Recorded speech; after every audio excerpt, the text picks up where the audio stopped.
afternoon, everyone.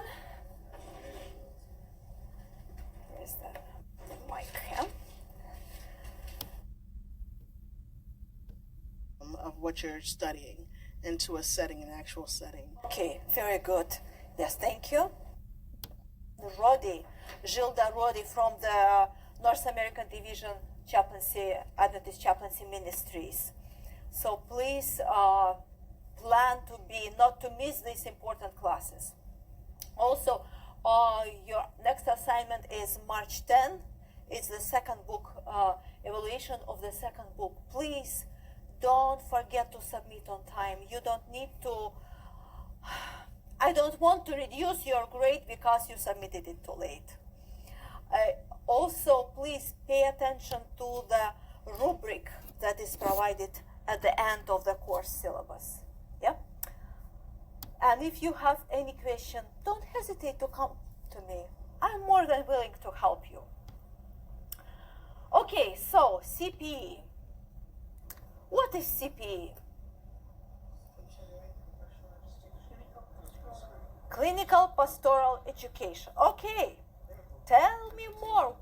It's not continuing. Yes, it's continuing, true, but it's clinical, in a clinical setting. Tell me more. How would you describe CPE? Internship? Okay. Internship. Can you please tell more? What do you mean by internship? The ability to apply a practicum of what you're studying into a setting, an actual setting. Okay, very good. Yes, thank you. It's a work of to grow professionally and personally. Personally and professionally. Personal and professional. Very good, very good. Some other ideas? Okay, let's discuss it together.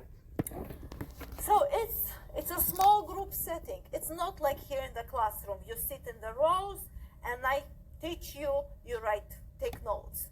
No, it's a group setting. You sit in a circle. You face each other. Even your educator faces you and you face him or her. It's a group setting. And a group is usually small. The largest number may exceed to 7. I doubt that there are groups that are more than 7. Usually 5 to 7 people only in a group. It's a very, I don't want to use the word intimate, but at the same time you go to the depths, so it may become even intimate, not on a physical intimacy, but spiritual intimacy, emotional intimacy. You really disclose yourself. You're like naked spiritually, naked emotionally, and everyone in the group. You really support each other to grow together in spite of the differences and different backgrounds you're coming from. Okay, CPE. Let's look at the objectives of the CPE. What CPE is all about? First of all, is to become aware of oneself. Who am I? Who am I? Okay, I was called to minister, to ministry. I was raised in such and such a family. I came from such and such background. But who are you in reality? Do you know yourself? Are you aware of the ways in which your ministry affects other people? You may be a good preacher. That's wonderful. But chaplaincy is not about preaching. You may be a good listener, but chaplaincy is not only about listening, even though listening is very crucially important. You may be a good person who intercedes for someone else, but it's not also enough. There is much more to that.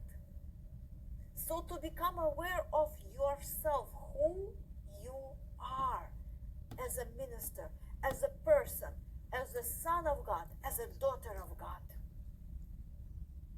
Then to develop the ability to utilize the experiential method of learning.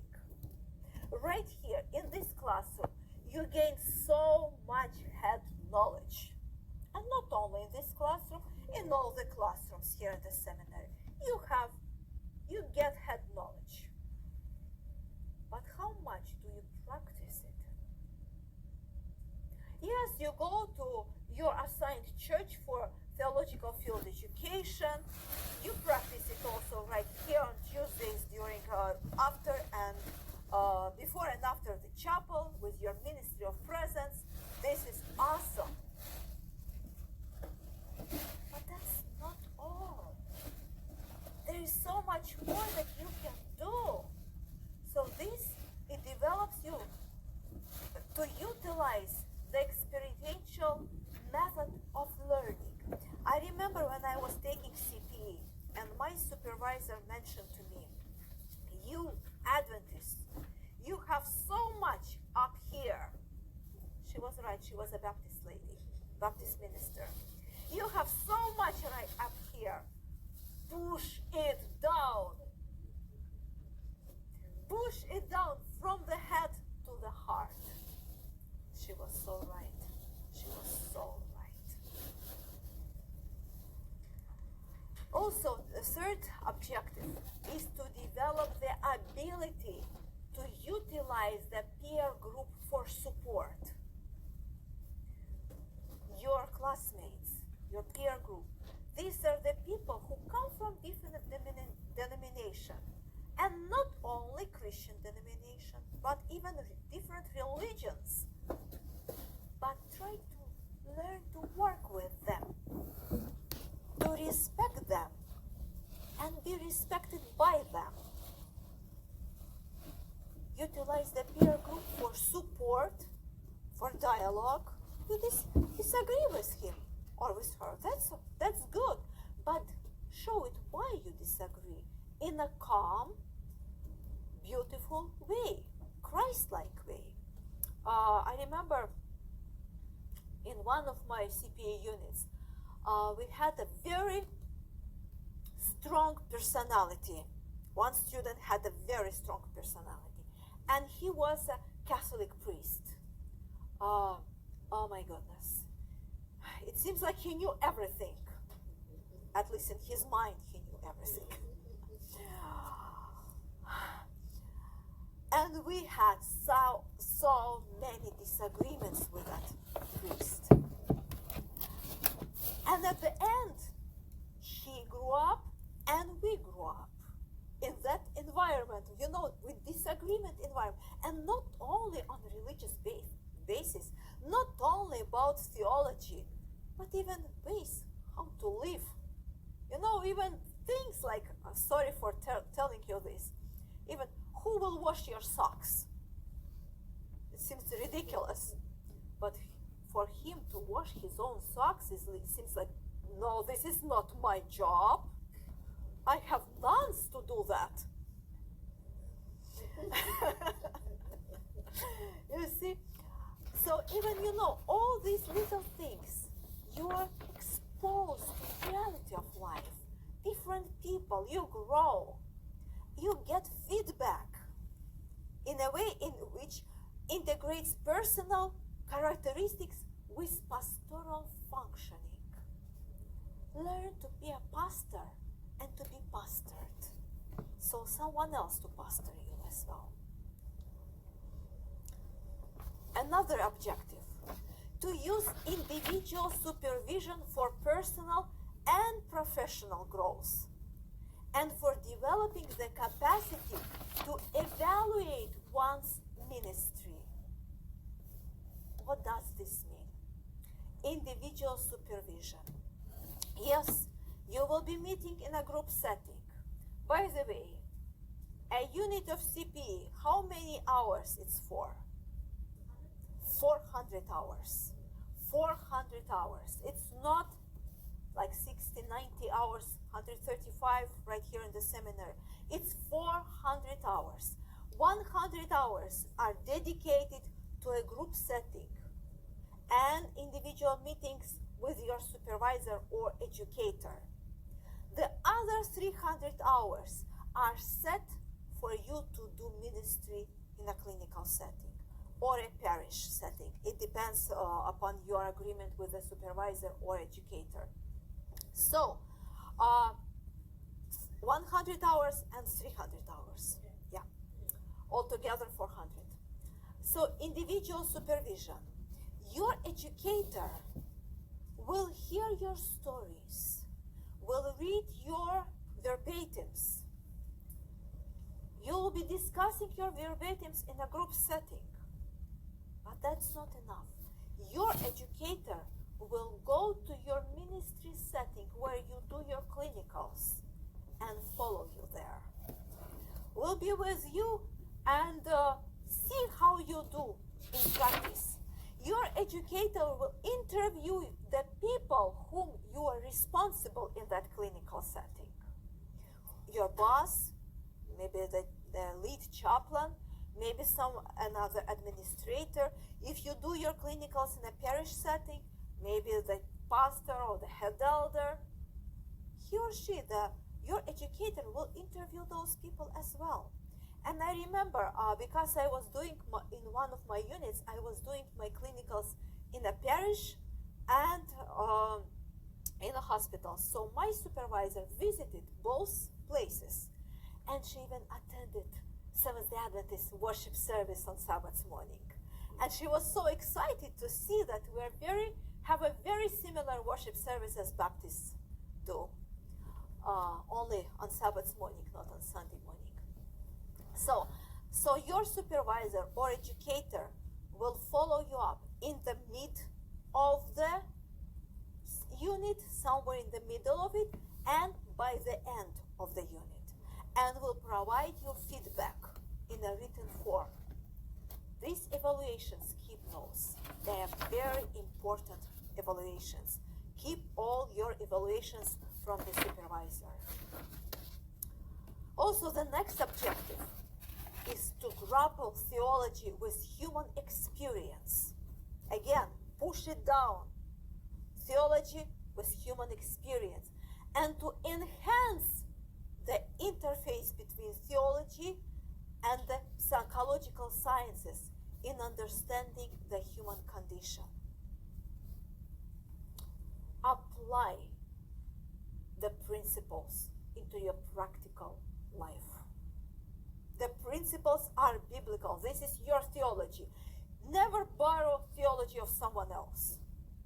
You'll be exposed to different theological fields. You will never be respected as a chaplain if you will be wishy-washy. If you will take something from here, something from there, your supervisor or future employer may tell you, who are you in the first place? We hired you as a Seventh-day Adventist chaplain. Why are you doing this or that? Know your theology. Be stable who you are. But apply this theology in a practical sense.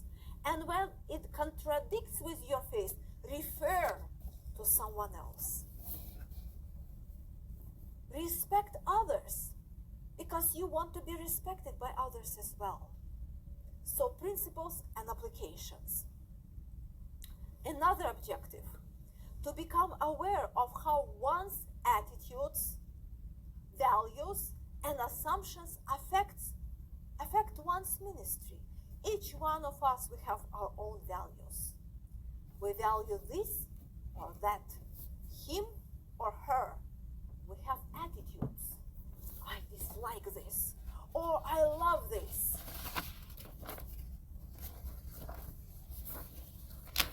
How can I become aware of my own attitudes? Are they benefiting my ministry, or they're working against me being useful for others? So all of this you will be learning in CPE. Not all at once, but through the process. And finally, to develop an awareness of the pastoral presence in interdisciplinary relationships.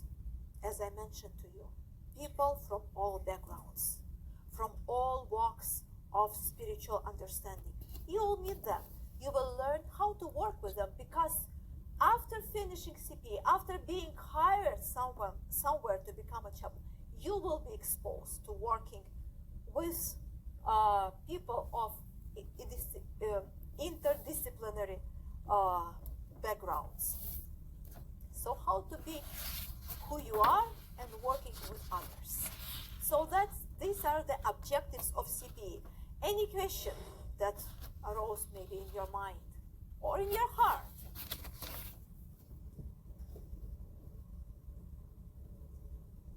Okay, stop me if you have question. Okay? Okay, the next CPE is ministering and learning from experience, if to say so. Learning from experience. Didactic seminars in which discussion follows a lecture.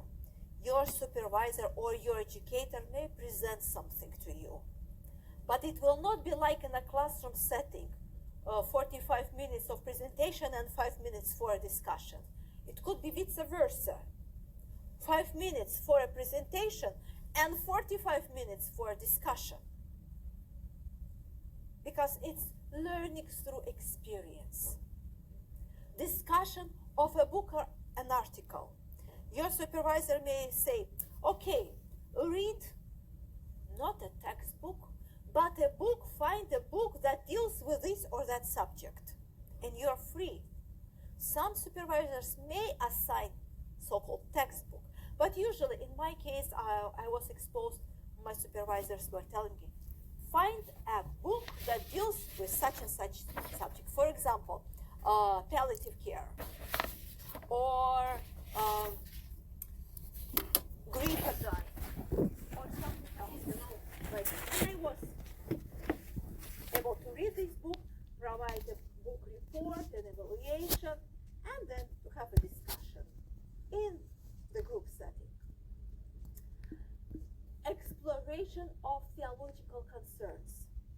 Different theological concerns may be asked and discussed in a group setting, or in your practice when you're dealing with patients, with clients, and with your educator, or maybe your supervisors in a clinical setting.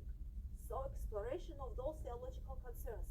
Most of the time those concerns are like you minister to someone who is not of your faith, and you just encountered a problem and you were not able to bring a solution. So this problem and not having a solution, you bring it to the group and you discuss it together. Yes, peer group meetings or interpersonal group sessions for mutual sharing, caring, support, and relationship concerns.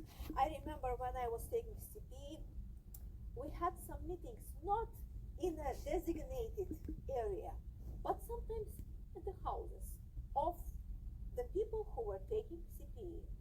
We had a meeting at my house, we had a meeting in the supervisor's house, in someone else's house. You know, it's just like we're becoming like family, like family. Worship or sharing, by the way, when a group came to my house, they knew that I'm vegetarian. I don't not only eat pork, but I'm vegetarian. And at that time, I was even a little bit stronger on the vegetarian side, close to vegan side. So I prepared them such a meal, and you know, even sweets without using milk and eggs. They were amazed. They have never tasted anything like that. They were just amazed that there are options to do that. And then they asked me questions. So, what benefit do you have from that? And I was able to declare to them the lifestyle, the healthy lifestyle, and the benefits that we use from. So anyway, okay, worship and sharing occasions which provide the opportunity for spiritual nurture. Yes,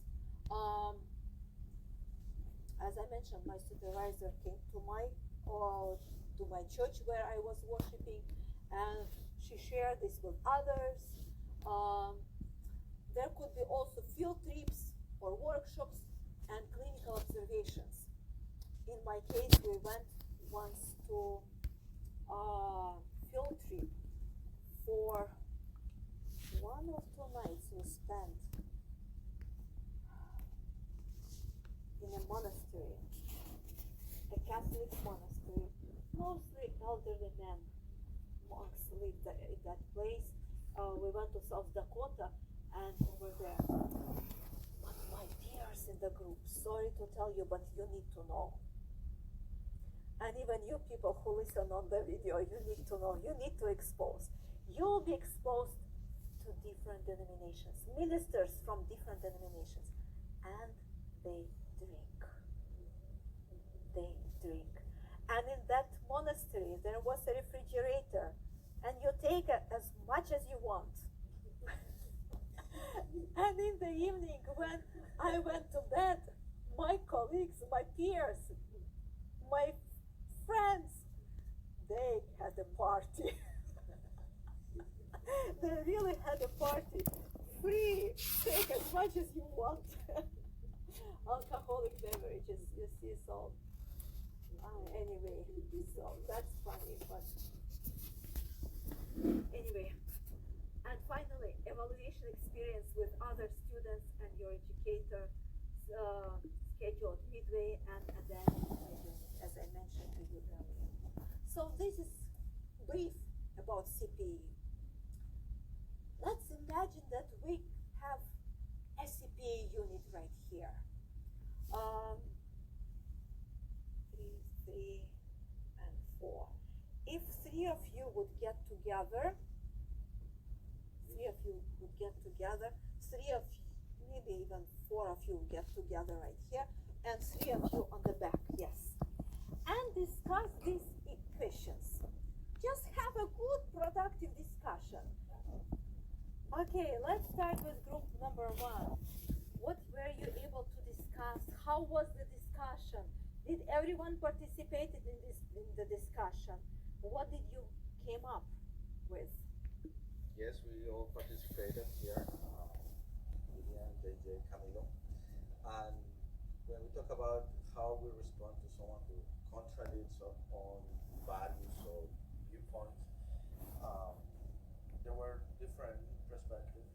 One of our group members put forward that she would try to respect the person's opinion involved. Another member in our group put forward that we'll try to understand it. One is respect and other understanding.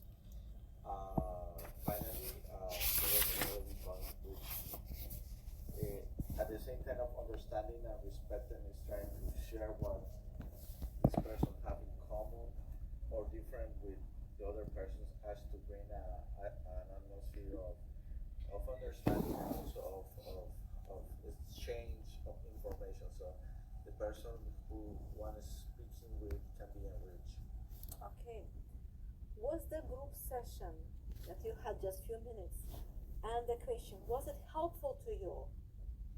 Were you able to engage fully? Was it helpful for your current ministry? I'm not talking about future. Future is not ours today. I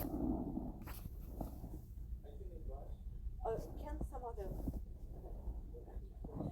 Was it the discussion helpful to you for your ministry, for your being as a human being, minister? Yeah, it was helpful because as we were talking about accepting, understanding, and engaging in conversation, in our current situation as ministers right now, we interact with people of different faiths all the time. Sure. So if we just go around thinking our viewpoints, our values are the correct values, that's going to distance us from the rest of the world. So when we come in contact with someone who has a different faith, a different viewpoint, whether it's the state of the dead or whatever it is, when we begin to try to understand that other person, it opens up a way for us to communicate and to understand each other and form a relationship. And in return, we may not still be on the same understanding, which is okay, but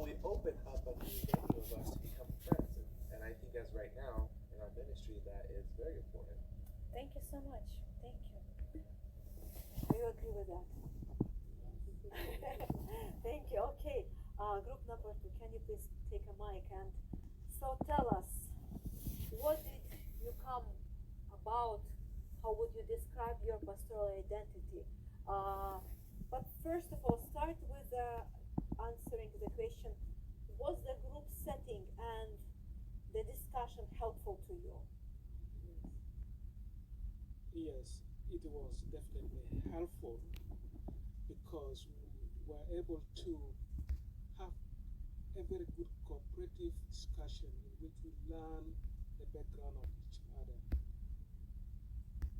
And it tells me that you cannot just confine yourself into your own identity. You need to identify with other people too. Like, for example, myself, my biggest part of my identity is collaboration and a relationship with one another, because I cannot be able to minister to somebody who I do not have any kind of relationship with, because I have to develop a relationship first, then I would exactly know what to say and what to do at what time.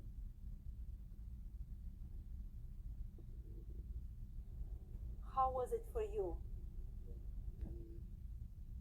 It was good because now I know something about my brother and my colleagues here.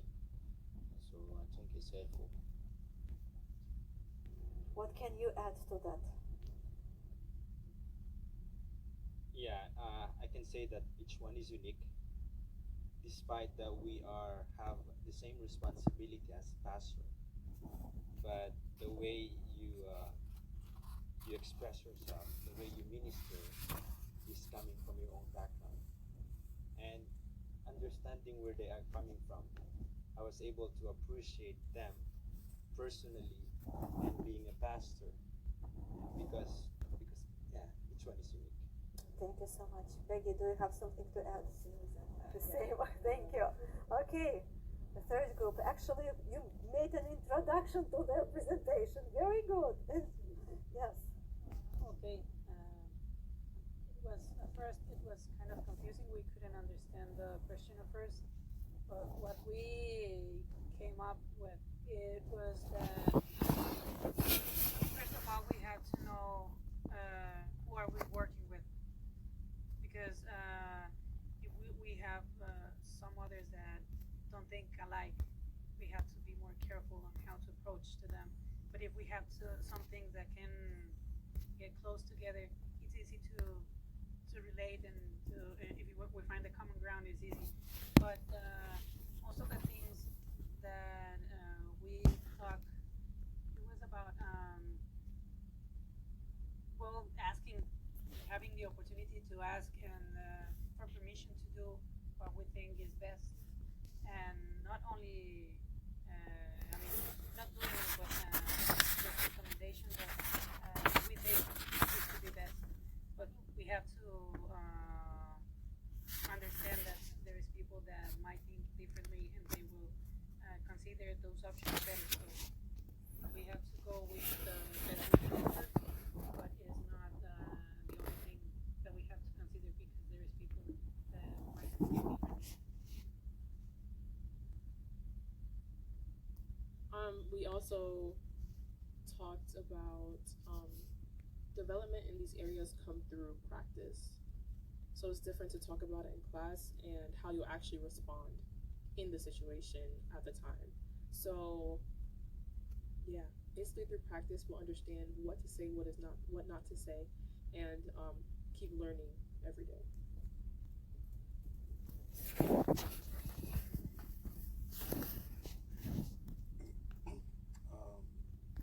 I agree, with everything that he said, but especially with practice, the only way to develop, the only way to learn is you have to practice. Okay. How would you use your religious and spiritual heritage? How would you use your religious and spiritual heritage?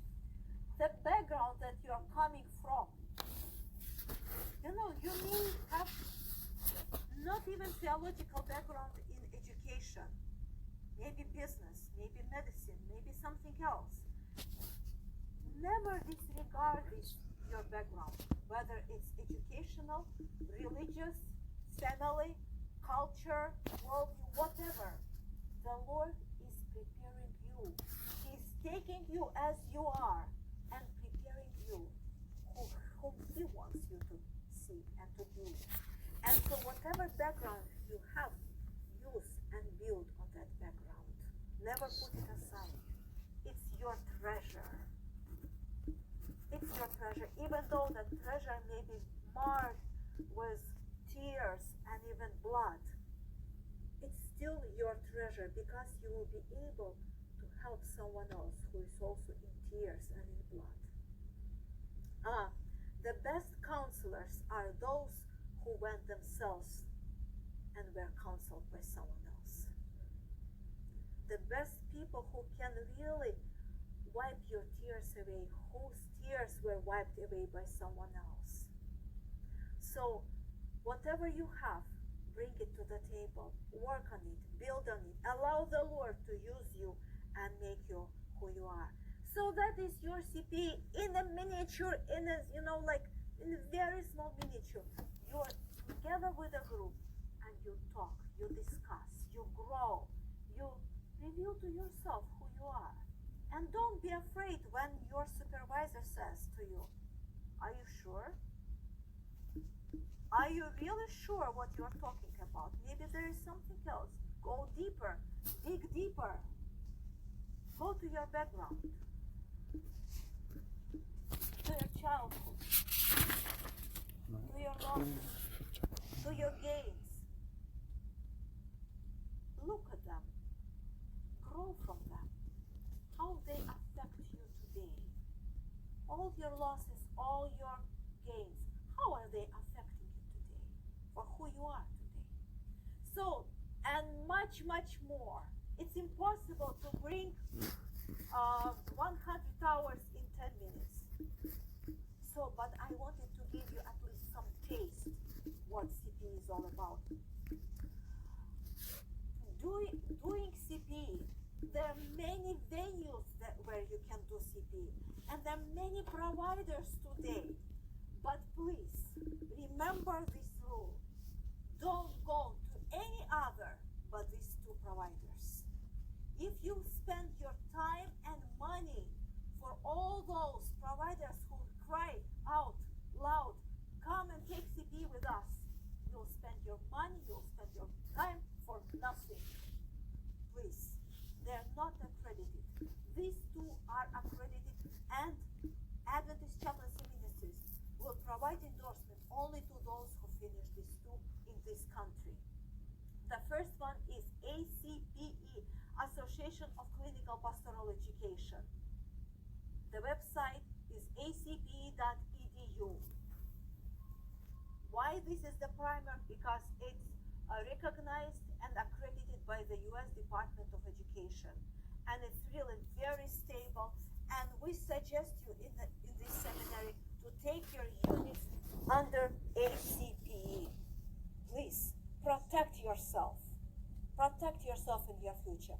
CPSP, or College of Pastoral Supervision and Psychotherapy, is also accepted by the ACM, and I don't want to minimize this provider, but I want only to let you know that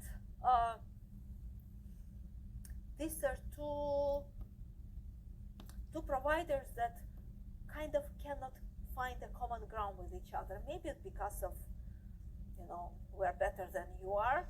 It's like tribalism, nationalism, and racism, and other isms. It's like, I am better than you are. Whatever, I don't know. Even though there is nothing regarding tribalism, nationalism, or racism, nothing. But I'm just giving you. It's like two on the scales, and which one are heavier? ACM accepts your certificates from both of them. However, we try for you to go for the best one. Okay, any question?